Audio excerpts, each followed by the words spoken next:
Hey guys, Sean here. Welcome to the F1 Word and to a rundown of 3 F1 news stories that have caught my eye over the last few days.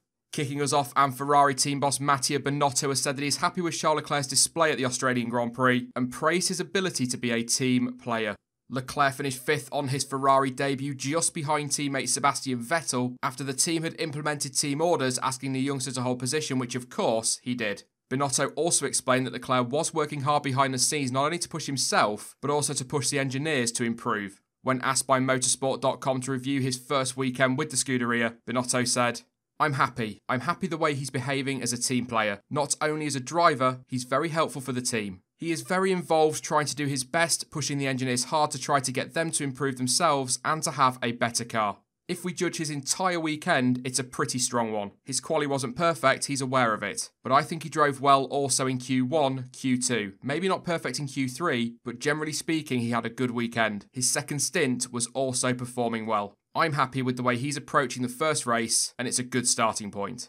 I think it's fair to say it was a surprisingly low-key weekend for Ferrari, who looked like the early season favourites, of course, coming out of winter testing. But despite their issues, I don't personally feel like Charles Leclerc had a bad weekend, especially when you consider that it was his first race with the team. Sure, okay, it was scruffy at times and mistakes were made, but frankly, that's to be expected for a driver in just his second F1 season. Ultimately, what matters is how he recovers, or really, what he learns from that, and how he tries to avoid doing the same again. It's still early days. As for the team orders, well, I gave my view on them in Monday's debrief, and to be honest, my opinion hasn't changed. I'm not surprised by the team's call, and although it is frustrating to see it this early in the season, I don't really think it warrants the controversy that some are trying to slap on it.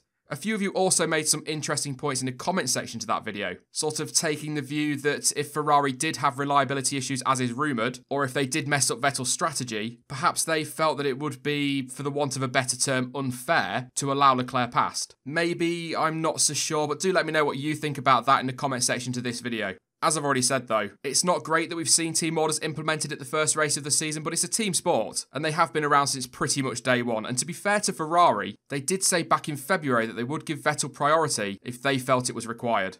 Next up, and Robert Kubica has insisted that despite Williams' struggles, he has no regrets over his return to the Formula 1 grid, but did admit that he was not expecting to arrive in Australia so underprepared.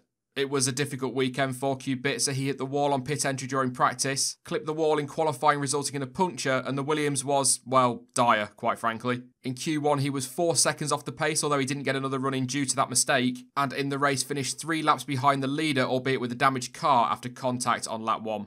Following the Australian Grand Prix, the poll was asked if he had any regrets about his return to the sport, to which he replied, "No, because in the end I took the decision after thinking for more than 6 weeks last year. I knew it would be an extremely difficult challenge for me to be back in such a competitive sport and being on the grid, and I knew it might be difficult for Williams. But I didn't expect to come to Australia so underprepared. Not from a physical point of view, but from a lack of driving. For me, before testing, Barcelona would be the most important days of the last 8 years as a driver. Barcelona didn't work out at all, so it put me into the difficult position, but somehow I have to go through them here in Bahrain and probably for a couple more races. Even if I struggled here, I still enjoyed it. I am not an emotional guy, but after the race, it felt like a great achievement." In Sunday's race reaction stream, I described Kubica's weekend as rusty. That wasn't meant in a disrespectful way, it's just simply how it felt. But is that really a surprise? 8 years away from F1, a sport that has changed drastically since he last raced in it, and his winter preparations were clearly hampered by the issues at the team. So I feel like he and teammate George Russell should be cut a little bit of slack, and in fairness I think most fans are doing so. The reason I wanted to feature this story though is because really I felt like it was a bit of a ridiculous question to ask. After everything he's been through, to recover the way he has and to make it back to F1, a sport, by the way, that nobody ever gave him a hope in hell of getting back to, of course he doesn't regret it. What a stupid question. Okay, as he says later himself in the interview, there may well be certain things he regrets come the end of the season, but not after one race. A race we all knew Williams were going to struggle at. Yes, it was a difficult first weekend back, but there is a long way to go this season. Just as I said about Pierre Gasly on Monday, let's wait until we've got a fair few races out of the way before we start speculating about his future. But I'm going to end this part with another quote from Kubica. "It might be that at the end of the year, I will regret something, but one thing I will not regret is to try."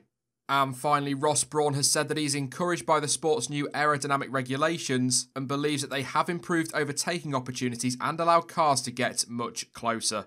Now obviously 2019 saw changes to the cars including larger front wings with fewer elements, larger rear wings and a more powerful DRS, which could be very interesting come Bahrain, all in a bid to help improve the show. For many, the jury is still out on the new regs as Australia is historically a very difficult track to pass at, but having looked at the numbers from Sunday's race, Brawn is optimistic.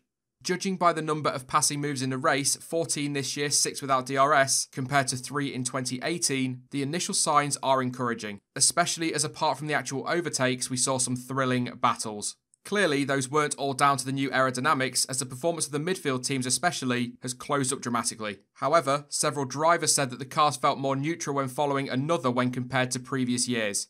I'd prefer to wait for at least another 3 races before drawing any conclusions. However, the initial signs are encouraging. Following Sunday's Australian Grand Prix, drivers were split on how effective the aero changes had been, with Lewis Hamilton saying that things didn't feel any different, Max Verstappen admitting that it was still hard but did praise the new DRS, and Romain Grosjean claimed that it was easier to follow other cars more closely. So yeah, not really much to add in all honesty. Obviously, as good as the numbers are, the drivers are the ones who will ultimately know what is working and what isn't, and the fact that they are still divided on it kind of speaks for itself. I feel like we will get a lot more representative feedback from drivers over the next 2 race weekends, as Bahrain and China tend to give us some exciting and fairly close racing, trying not to jinx it there. However, for me at least, it was a solid start, not just for the new regulations, but also for the season as a whole. So many questions still unanswered, we don't really know the pecking order, what's going on in that midfield, who knows, roll on Bahrain.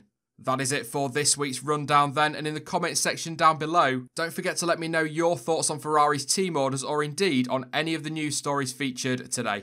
Now I will be back live on Sunday at 6 PM UK time for some more F1 discussion, and don't forget to join me over the course of next week as I build up to the Bahrain Grand Prix. In the meantime though, you can follow me over on social media. Links to Twitter, Instagram, Facebook and of course to Discord are all in the description down below. But as ever, thank you for watching. I've been Sean, this has been the F1 Word, and until next time, goodbye.